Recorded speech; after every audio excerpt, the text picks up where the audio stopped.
Good morning, ladies and gentlemen, friends, colleagues, listeners, and as always, we always say welcome to anybody new who's listening in.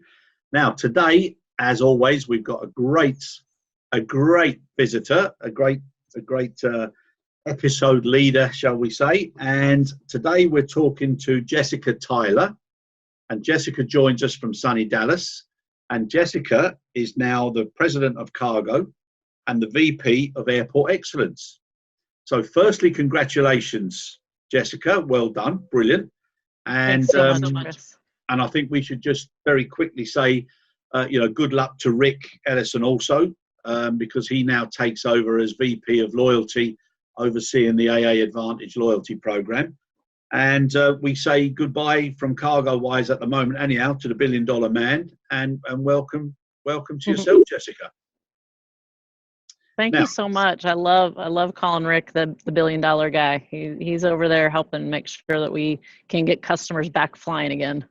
Yeah, good on him. And it's not because of any artificial arms or limbs or from the old TV program. So no. he's all still fully intact. He is. Now, Jessica, if you can just tell us a little bit about your background and how you came into this position. And then there's a couple of things that I'm going to touch on afterwards, because firstly, I love the title VP of Airport Excellence. I think that lays out exactly what's ahead of you. And also then we'll go into the change and transformation. So a little bit about yourself and how you came into this position. Yeah, that's a great question. And it's not a linear answer. So I actually have a mathematics degree.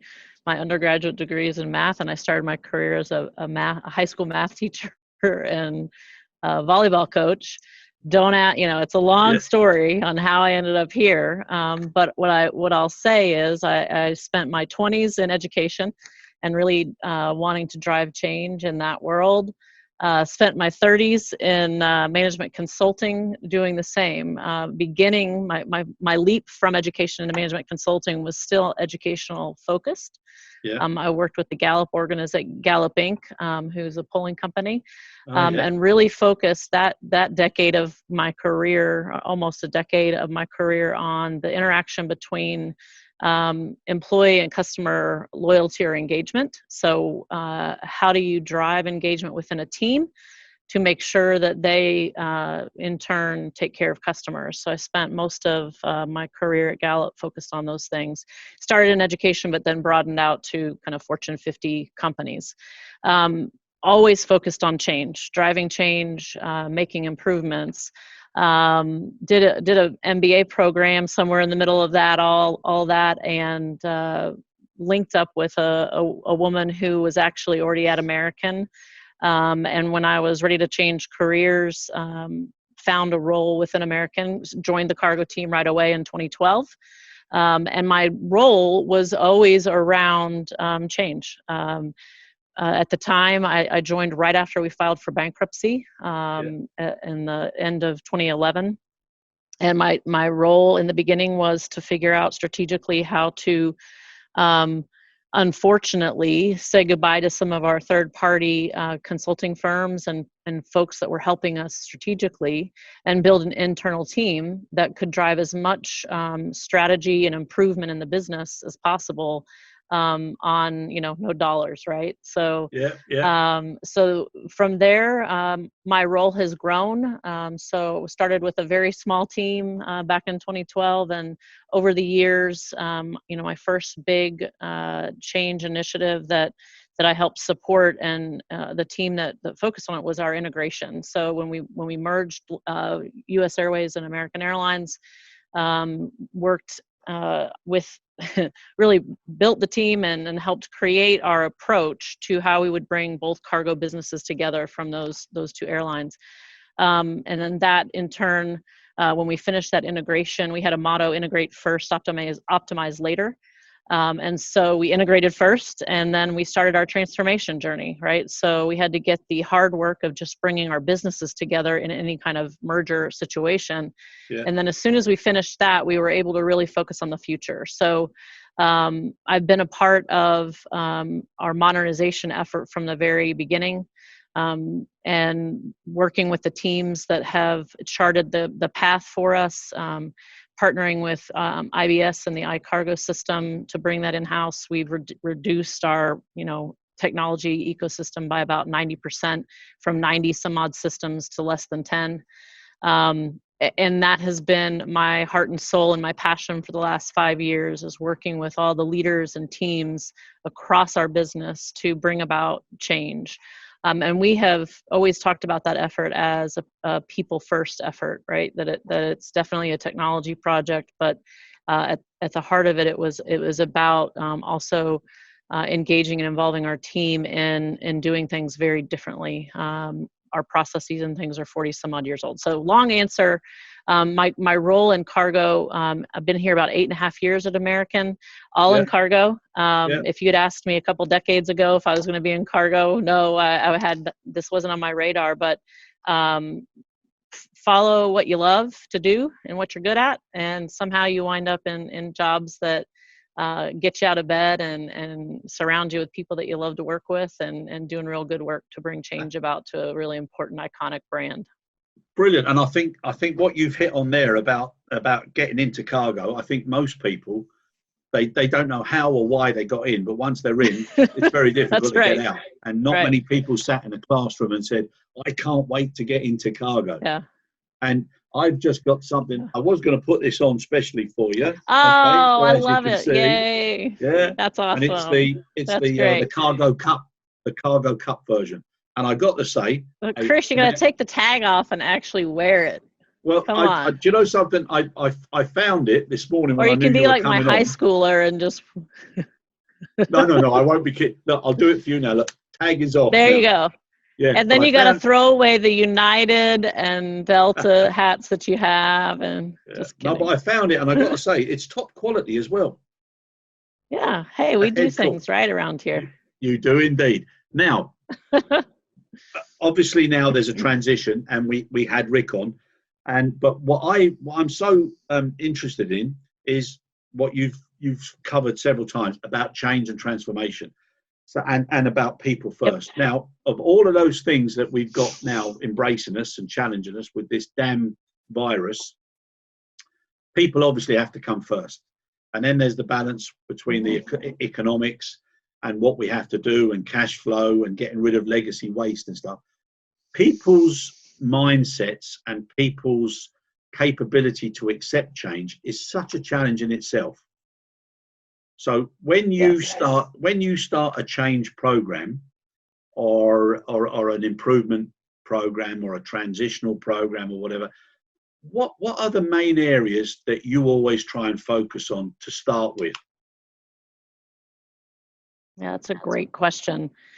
I'm sure there's a lot of different answers, but to me, it's about listening and understanding. So in the very beginning of any effort, you really have to understand and listen to people who will be part of the journey with you. I think so. To me, it's listening, understanding, and involving. What I've seen so many times in my experience over the years is that we do a lot of work, and then we start involving the folks that will feel the impact. As we get closer to training or communicating, and we kind of, ask a lot of questions, then it really starts at the very beginning, right? You've got to include very influential, on the ground leaders and users in the process the entire way. So, and be willing and flexible to take the feedback and really work together side by side to bring about the change. Yeah. And I hate the word buy-in. So that's a word that you hear a lot. And when I think of buy-in, I think of a car salesperson, right? Yeah. Doing a sales pitch. That's a really horrible, that's the first thing you learn in Change Management 101 is you got to get buy-in. I hate that word because it implies I have to sell you on the idea instead of ownership, right? So to me, it's not about buy-in, it's about owning. And so to create ownership, you have to do things differently up front.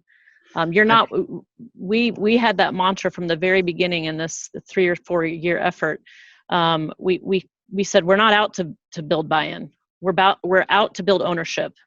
And I think that's a really, it's kind of semantics, I think people think, but it's not semantics. It's actually what has influenced the way in which we've led and supported this big effort over the years. And don't you think that people like to know that there's, like you said, part of the journey, that there's a story, and that somebody is starting that story, but somebody is also aware of not just the once upon a time, but it's also we lived happily ever after, and that they're also aware that there's going to be villains along the way, there's going to be heroes, there's going to be battles, there's going to be parties. But if they're part of that story and they actually feel part of it, then I think they're ready to sort of not necessarily embrace, but they're ready to open their arms to change. And one of the things I've always tried to tell people about change, and it's an acronym I use, is it stands for consider how anything new generates efficiency. And if it doesn't, then why would you even be interested in change it? And, I just think if people can be told why, and another acronym for you, what helps you, but if people understand the why instead of the what, the when, and the how, it makes people appreciate it more. That's right. That's right. And I think, you touched on a really important thing. The why is important, but when the rubber meets the road, we experienced this in our effort that we're, literally tomorrow we start the final major deployment of this 3-year journey. So I just got off a call with the team, the leadership team that's leading it, and we're ready to go. We've got our command center all set up starting tomorrow, and to be at that point in this journey is a really incredible feeling. But you talked about why, and sometimes the why, you have to really get down to the granular level, because efficiency, if it's not more efficient for me, I don't care about it. So it may be more efficient from a system perspective or a overall process perspective. But we drove incremental time to do tasks up front in the chain of process. So the individual doing this task up here, or over here, may take longer to do something in this new world than they used to, and I have to help them understand why we're actually making you take longer to do something, and how it's connected to something way over here. And, sometimes they don't care, right? It's like, well, but you just made my process longer. But let me show you the impact that has on your customers and dollars and the process.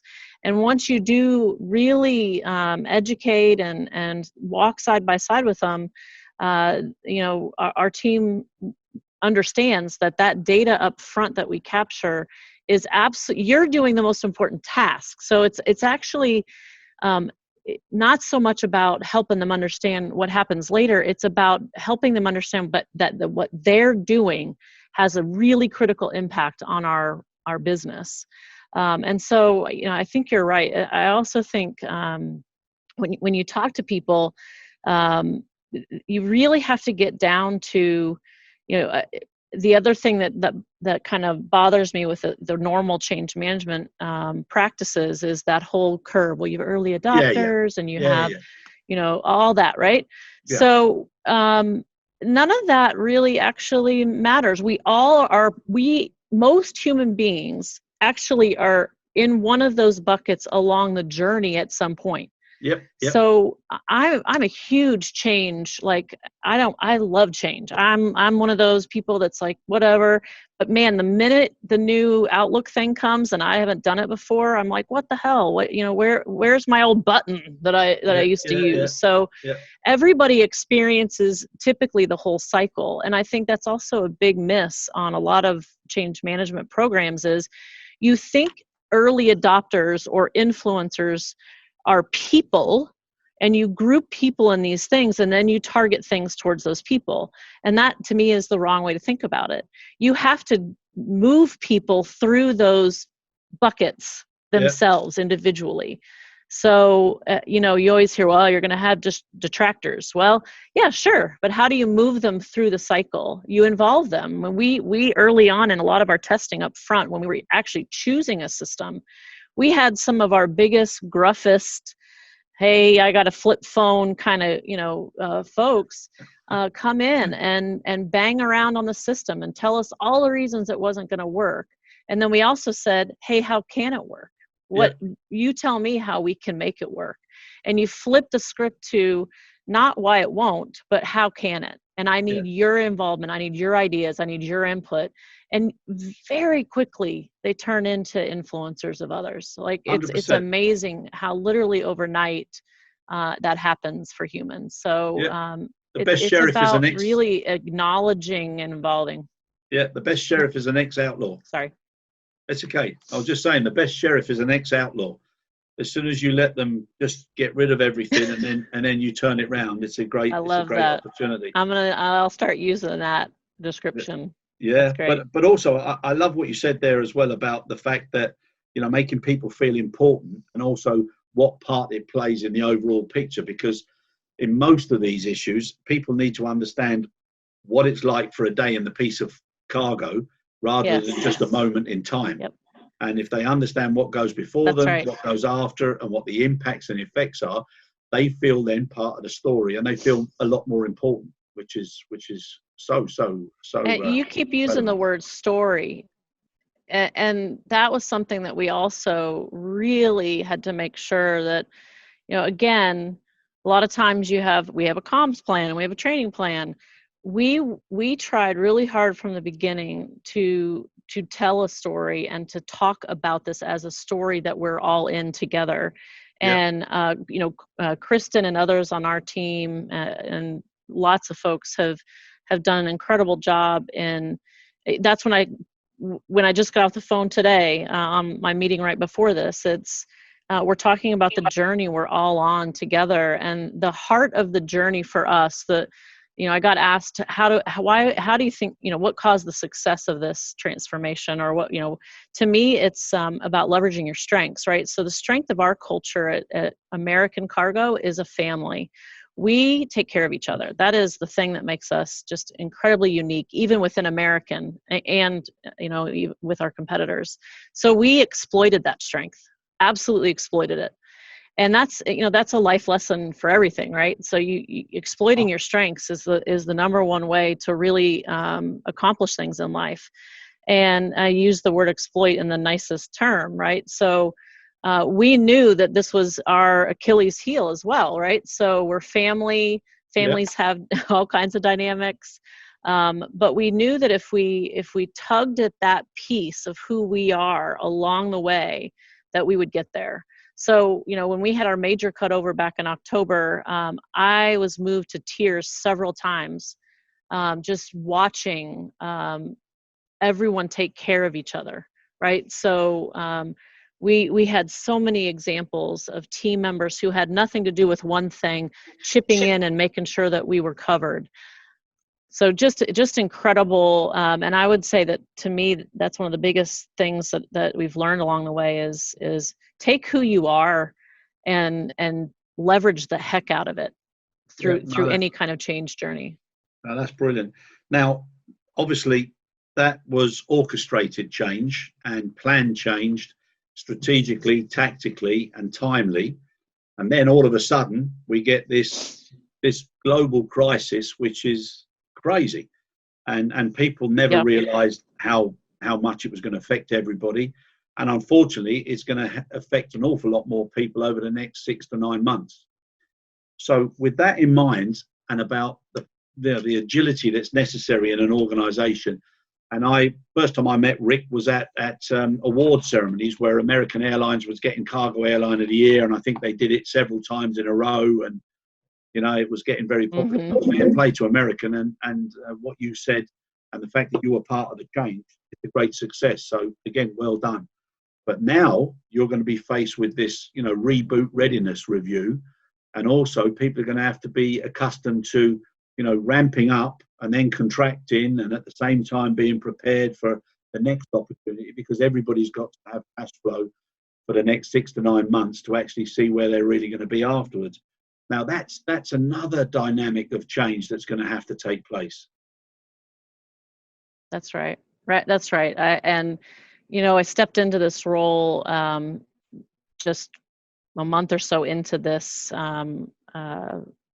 crisis that we're all in, but was obviously part of it in my previous role.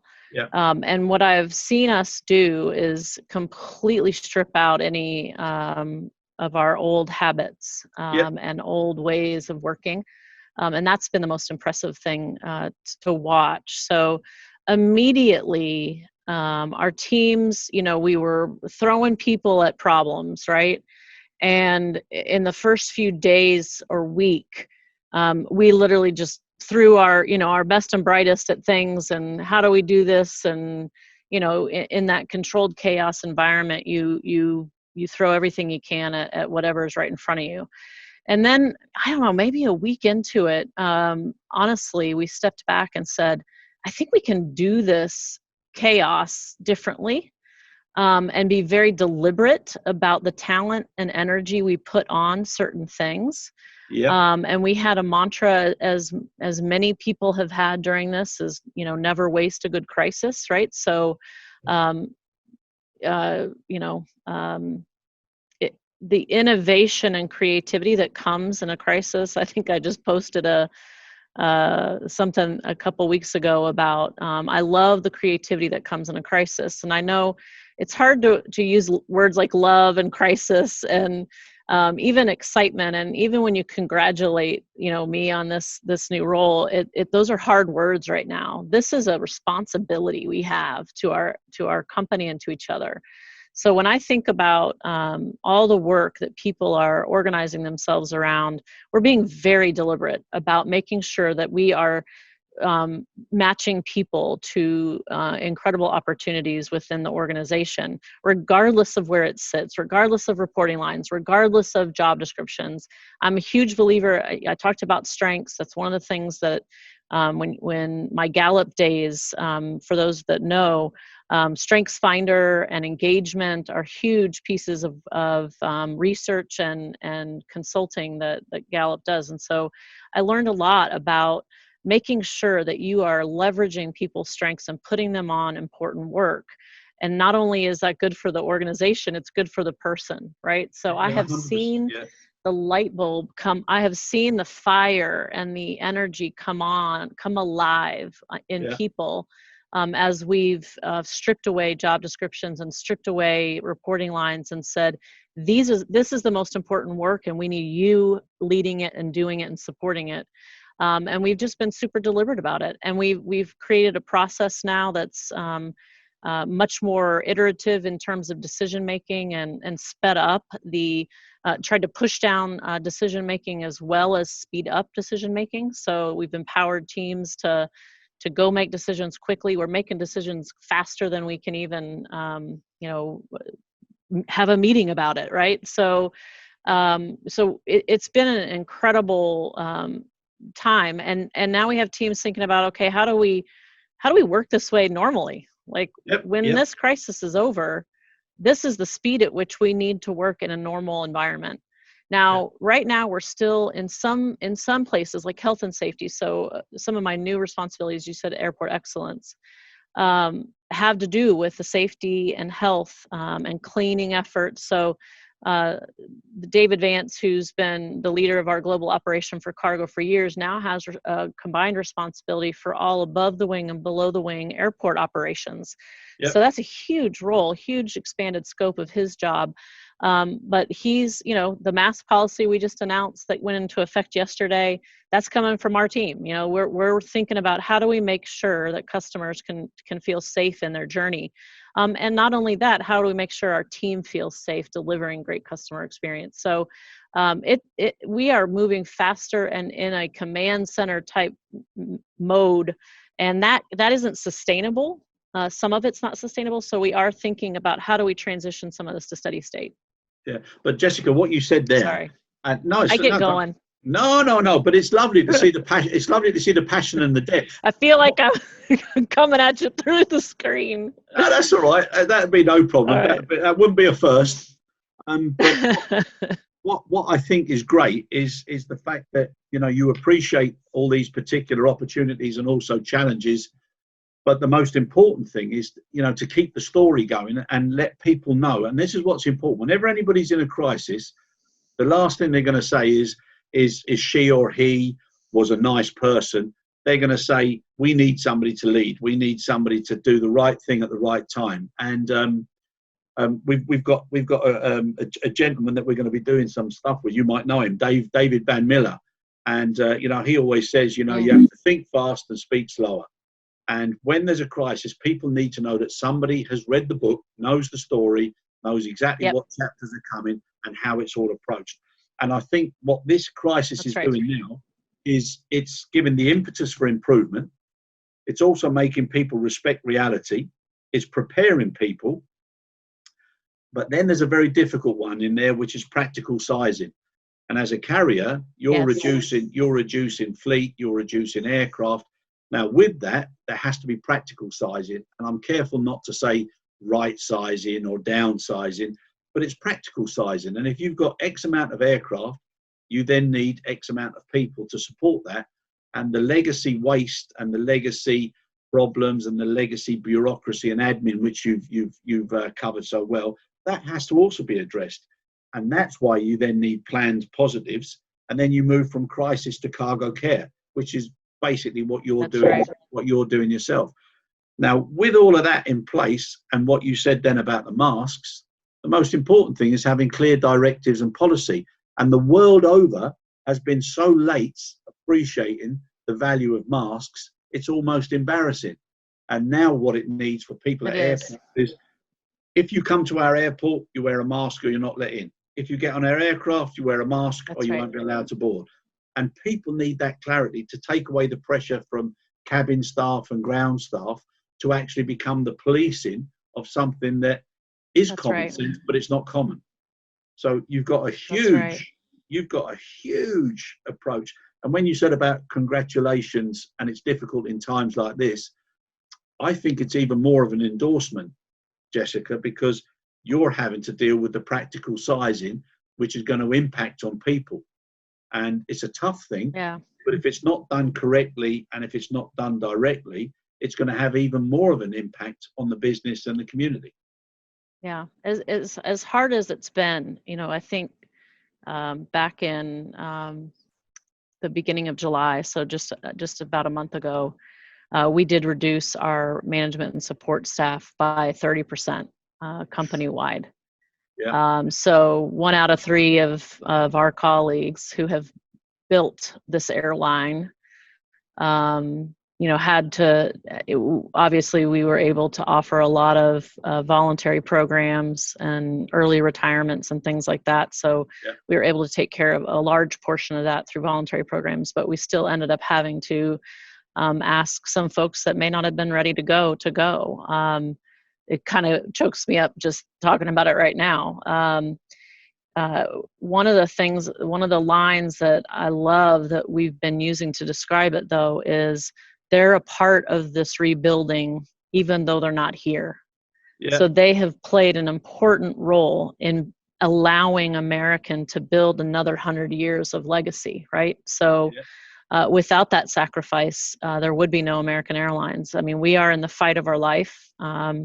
As many businesses are these days. I grew up in a child of small business owners.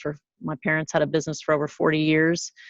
And I ache for, thankfully they retired a couple of years ago, but I ache and watch the damage this is doing to small business owners, as well as large, really financially stable organizations like ours. And we are fighting for every dollar we can to build liquidity so we can make sure that we can support the people that are here working on rebuilding the airline.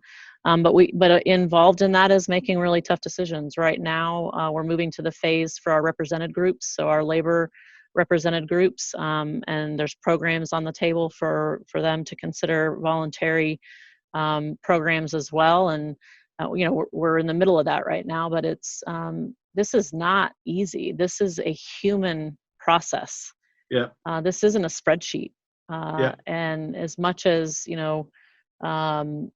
really smart folks are behind the scenes working on those spreadsheets, leaders of people have an incredible responsibility to help people through life. And, I think the hardest part of right now is, the economy is awful. The job market is awful. And so whatever we can do to make sure that people are taken care of in these really tough times is absolutely the responsibility of leadership right now. No matter where you are, small business, big business, family manager, whatever role you play in leading any other human beings, you have a responsibility to take care of people right now. 100%, and that's well said. And something else, and it's something that that you just touched on there as well. When the people who are affected, if obviously they've got no choice, and it's not because of anything they've done wrong, it's just That's because right. of the situation and the practical sizing. But our industry is so good with its regulatory guidelines, with its disciplines, with its safety and security. Wherever any of those people go in any other industry, that industry will go, whoa, we've got a good one here, because of everything that's been said. That's so true. Second nature to them. And absolutely, the complexity of our business. Sorry, yeah. Yep. Amen. Yeah, and what I also feel is that when things get better, so 3 years' time perhaps, it would be good to get those people back first, the ones that have had that, that background and are part of the family, as you said, and are part of the history and the foundation. But I think it would be great if the industry itself was able to come together and offer people who've departed but not left, but offer those people that have departed the opportunity to stay involved with the family by doing certain online training, maintaining their interest, letting them know what's changed, letting them know how things are differed. So if, please God, when things get better, they would have the chance to come back. They would come back with a different mindset and a fresh knowledge that they weren't strangers to their own home. Yeah, I love that idea. That's a fantastic idea. I hope that I think IATA and a couple of the big governing bodies are thinking in that direction. Maybe not as organized as what you described, but certainly offering upskilling and touch points. But love that idea.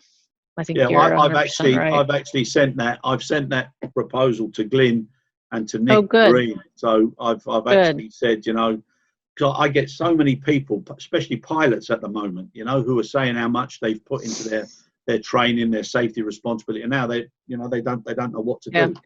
And but sign me up. I'm happy to help with that. So I'd love to be a part of it. I think that's a fantastic idea. Happy days. Hold on a second. There you go. Let me put this back on. And I can put my I can put my high school teacher hat back on. Yeah. But it is important, isn't it? Because when you've been displaced, everybody starts to self-doubt and they get worried and stuff. And it's still so nice to be able to relate to how their own family or their own organization was growing. That's right. I love that. I've got a couple of big questions for you. So now with COVID and with the ever-changing horizon and how it's going, and like we've spoken about how important hygiene is, one of the things that nearly all industries and definitely governments didn't do is they didn't put enough focus into their own risk management and business continuity and sustainability. Okay. Now, under your change horizon and your change story, how are you changing that particular area? So, anybody that's in QHS S&E, I would think that, they're seen as being a lot more important and relevant than ever they were before, because they were just tick boxes, and certification exercises. But if it's done properly now, absolutely. So it's front and center. Yeah. Okay. So you're putting a big emphasis. We have we immediately stood up a health and safety task force, I guess, in the very beginning of this, because the decisions and the speed at which we were having to, in the very beginning, these things were changing hour by hour, right? Yeah. And still to this day, states announce something and, there's a ton of change every day. And so we stood up a task force. That task force is still operating in like I described, almost like a command center or task force approach. Yeah. So, We literally have multiple meetings every single day, leadership touch points multiple times a week, and huge cross-functional leadership is involved in that, right? So our safety organization, compliance and regulatory teams, all of our health focus groups within our people department, all the operating leaders who have to go implement these things, regularly. So we're still operating like that, and it is absolutely front and center. A huge part of my team is involved in leading and supporting that effort. Like I mentioned, not only just our day jobs in terms of cleaning and auditing and regulatory compliance, and all of those things, policies and procedures, but also involved in supporting speed on decisions and implementation. So that's really critical, right? And the thing that's really, I'll use this platform to talk a little bit about, with my new airport responsibilities, like I said, getting more involved in decisions that we're making that affect customers and our team that serve customers every day out in the airports. We need more leadership from organizations like A4A and IATA, because right now you see the big airlines almost competing on health. And that is, I find that really challenging to shore up in my thinking. We're doing our best and we are absolutely committed, but there's no time like the present where we as an industry need to be locked arm to arm on providing a safe journey for people, a safe and healthy journey for people. And if we're all doing different things and we're trying to be the best and smartest at this or that, we don't have customers' health and safety and our team members' health and safety at the heart, truly. That doesn't feel right. So we're doing our best to make the decisions that feel right to us. And we engage, our government affairs group engages regularly with all of the big, Department of Transportation, all of the big regulatory and governing bodies, not only in the US, but internationally. And we're engaging on behalf of our own efforts. But, I would love to see our industry come together and have some standards and perspectives on what's right for our people. Both our team and our customers. Jessica, I love it. And hopefully that doesn't get me in trouble. No, and not at all. It needs people to speak out and say the right thing, because this ethical collaboration or ethical one-upmanship, it's ridiculous. And this is the time now that everybody needs to collaborate, cooperate, coordinate, and communicate clearly what is necessary, so people then can get on with the practical sizing and the real challenges. And all they need is clarity. That's right. And for consumer confidence, to know that you do this in this airport, that in that airport, this with this. It's crazy.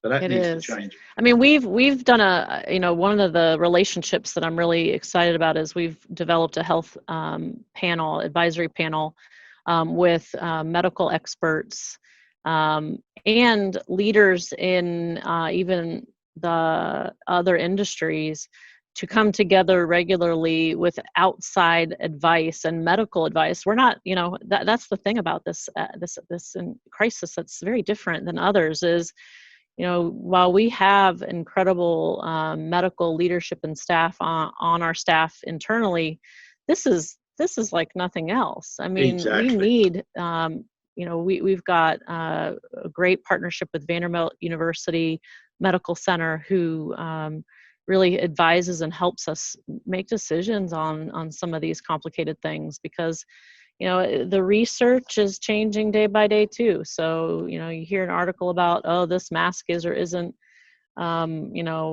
effective, or you've got research that supports, oh, wearing masks isn't, and really we need medical professionals like our partnership with Vanderbilt to help you sift through all of that research and make sure that you're making the right decisions that keep your team and your customers as safe as possible.